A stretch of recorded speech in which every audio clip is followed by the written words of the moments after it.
Assalamualaikum warahmatullahi wabarakatuh. Perkenalkan, nama saya Donix Afriliando, NPM 101213115 dari jurusan Sistem Informasi kelas 1KA 17. Di sini saya akan kultum mengenai agar mudah memaafkan. Mengapa saya ambil kultum seperti judul di atas? Karena kan mahasiswa mempunyai banyak relasi dan teman. Oleh karena itu, di antara mereka pertemanannya, apakah tidak ada yang namanya cobaan atau ujian di antara mereka? Yaitu contohnya ada dendam dan lain-lain. Di sini saya akan memberi solusi agar mereka memudah memaafkannya. Di sini ada judul "Sudahlah maafkan dia agar Allah memaafkan kita". Disebutkan oleh Aisyah saat ujian yang menimpa ketika difitnah berselingkuh, ia mengatakan, ketika Allah Subhanahu wa Ta'ala telah menurunkan 10 ayat terbebasnya Aisyah dari tuduhan selingkuh, maka Abu Bakar radhiyallahu anhu, beliau adalah orang yang memberikan nafkah kepada Mistah bin Ustasah radhiyallahu anhu karena masih ada hubungan kerabat dan karena ia orang kafir, berkata, "Demi Allah, aku tidak akan memberi nafkah lagi untuk selamanya setelah apa yang ia katakan kepada Aisyah." Kemudian Allah Subhanahu wa Ta'ala menurunkan ayat berikut, yang artinya, "Dan janganlah orang-orang yang mempunyai kelebihan dan kelapangan di antara kamu bersumpah bahwa mereka tidak akan memberi bantuan kepada kaum kerabatnya, orang-orang miskin dan orang-orang berhijrah pada jalan Allah, dan hendaklah mereka memaafkan dan berlapang dada. Apakah kamu tidak ingin bahwa Allah mengampunimu? Dan Allah adalah Maha Pengampun lagi Maha Penyayang." Quran Surat An-Nur ayat 22. Lantas Abu Bakar radhiyallahu anhu berkata, "Baiklah, demi Allah, sungguh aku suka bila Allah Subhanahu wa Ta'ala mengampuniku." Kemudian beliau kembali memberi nafkah kepada Mistah, yang memang sejak dahulu ia selalu memberinya nafkah. Bahkan ia berkata, "Aku tidak akan berhenti memberi nafkah kepadanya untuk selamanya." Aisyah radhiyallahu anhu melanjutkan, Rasulullah Shallallahu alaihi wasallam bertanya kepada Zainab binti Jahsy radhiyallahu anha, istri Nabi Shallallahu alaihi wasallam, mengenai persoalanku. Beliau berkata, "Wahai Zainab, apa yang kamu ketahui atau yang kamu lihat?" Ia mengatakan, "Wahai Rasulullah, aku menjaga pendengaran dan penglihatanku. Demi Allah, yang aku tahu dia hanyalah baik."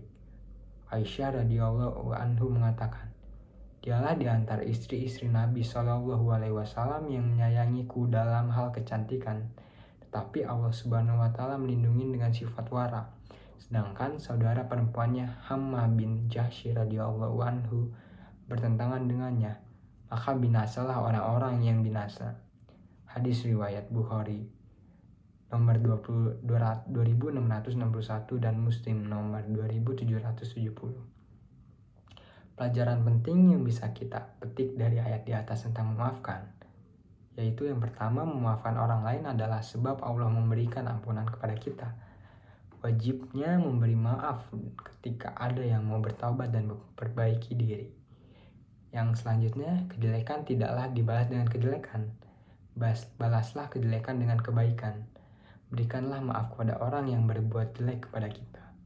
Inilah ayat-ayat dan hadis yang memerintahkan untuk memaafkan yang lain, walau berat untuk memaafkan.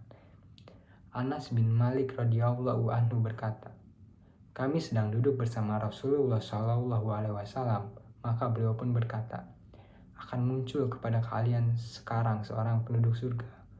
Maka muncullah seorang dari kaum Ansor. Jenggotnya masih terbasah terkena air wudhu, sedang sambil menggantungkan kedua sendalnya di tangan kirinya. Tak kala keesokan hari Nabi Shallallahu alaihi wasallam mengucapkan perkataan yang sama, dan muncullah orang itu lagi dengan kondisi yang sama seperti kemarin. Tak kala keesokan harinya lagi, yang ketiga, Nabi Shallallahu alaihi wasallam juga mengucapkan perkataan yang sama, dan muncullah orang tersebut dengan kondisi yang sama pula. Tak kala Nabi pergi berdiri, maka Abdullah bin Amr bin al-Ash mengikuti orang tersebut lalu berkata kepadanya, "Aku bermasalah dengan ayahku dan aku bersumpah untuk tidak masuk ke rumahnya selama 3 hari. Jika menurutmu aku boleh menginap di rumahmu hingga berlalu 3 hari? Maka orang tersebut menjawab, silahkan. Anas bin Malik melanjutkan tutur kisahnya. Abdullah bin Amr bin Al-Ash bercerita bahwasannya ia pun menginap bersama orang tersebut selama 3 malam. Hanya saja ia terjaga di malam dan hari dan berbolak-balik di tempat tidur, maka ia pun berzikir kepada Allah dan bertakbir. Hingga akhirnya ia bangun untuk sholat subuh. Abdullah bertutur, hanya saja aku tidak pernah mendengarnya berucap kecuali kebaikan. Dan tak kala berlalu 3 hari, dan hampir saja aku meremehkan amalan-amalannya, maka aku pun berkata kepadanya, wahai hamba Allah bin Fulan, sesungguhnya tidak ada permasalahan antara aku dan ayahku, apalagi boikot. Akan tetapi aku mendengar Rasulullah Shallallahu Alaihi Wasallam berkata sebanyak 3 kali bahwa akan muncul kala itu kepada kami seorang penduduk surga. Lantas engkaulah yang muncul. Maka aku pun ingin menginap bersamamu untuk melihat apa sih amalanmu untuk aku teladani. Namun aku tidak melihatmu banyak beramal. Lantas apakah yang telah membuatmu memiliki keistimewaan sebagai disebut oleh Nabi Shallallahu Alaihi Wasallam? Orang itu berkata, tidak ada kecuali amalanku yang kau lihat. Kesimpulan mudahnya dari ayat yang harus kita bahas, maafkanlah orang yang berbuat salah kepada kita. Semoga Allah memaafkan kesalahan kita pula. Tak perlu kita menuntut balasan kesalahan dia di akhirat, karena kita juga belum tentu selamat. Kalau masih kurang puas dengan alasan ini, ingat saja bahwa Allah Subhanahu wa Ta'ala itu Maha Pengampun. Semua dosa kita dimaafkan oleh Allah ketika kita mau bertaubat nasuha, walaupun itu dosa syirik dan dosa besar. Lantas kenapa kita sebagai manusia tidak mau memaafkan kesalahan orang lain? Padahal bisa jadi itu hanya kesalahan kecil atau kesalahan yang hanya sekali, atau itu adalah kesalahan yang dimaafkan agar tidak membuat hati kita sakit. Sekian kultum dari saya, kurang lebihnya mohon maaf. Wassalamualaikum warahmatullahi wabarakatuh.